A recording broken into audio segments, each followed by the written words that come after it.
Alright, hey guys, so today we're going to talk real quick about the Belmont, about setting it up, getting it ready to infuse and priming it.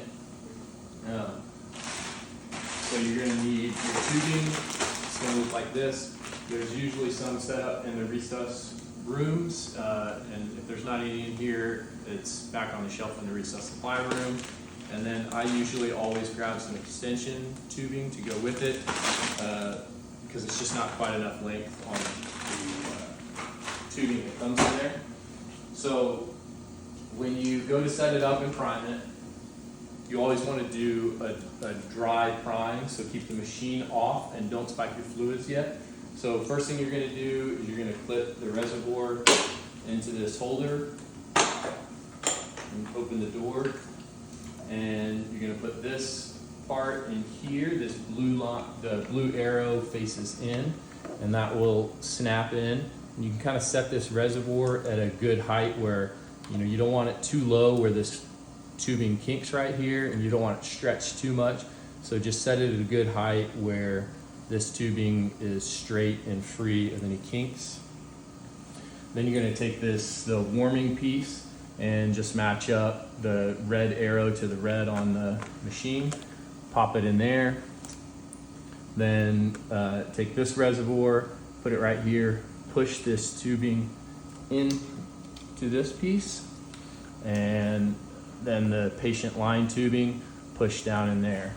From there, you want to make sure that all your tubing follows the little lines on the Belmont and that everything's straight and nothing's kinked. So I'm going to take this and put it up in there, this in there.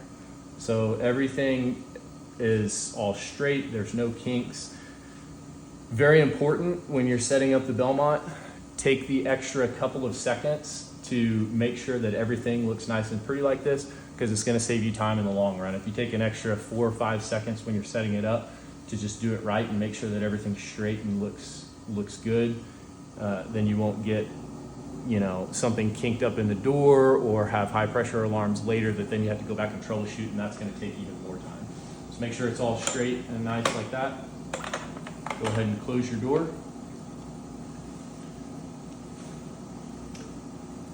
So then you're going to prime.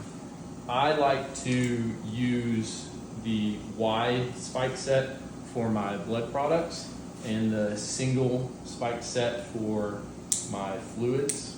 You're going to use NS for this.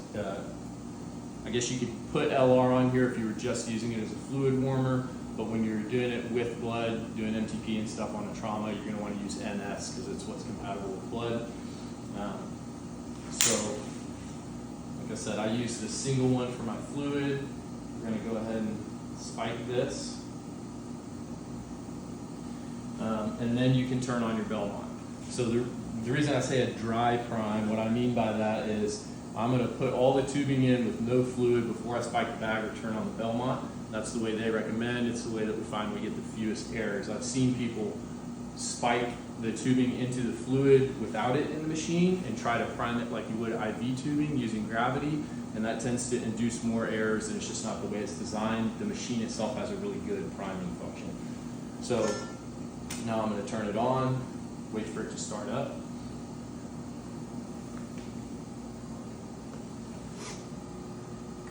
So first screen it's going to come up with is this prime screen. I'm going to grab a trash can actually real quick.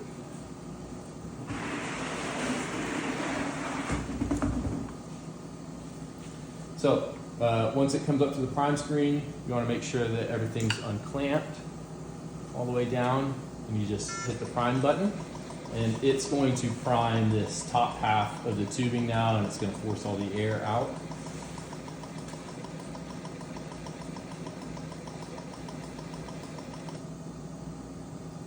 Once that's done, it's going to ask you to prime the patient line, so you hit prime patient line, and it's going to start priming this portion of it.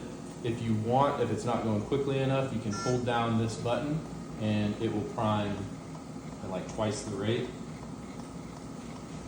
And once it's done, you just hit stop. If I was using the extension tubing, obviously you'd want to hook that up prior to this portion so you can prime that. This is a very thick, large bore tubing, so you definitely want to make sure that you get all the air bubbles out.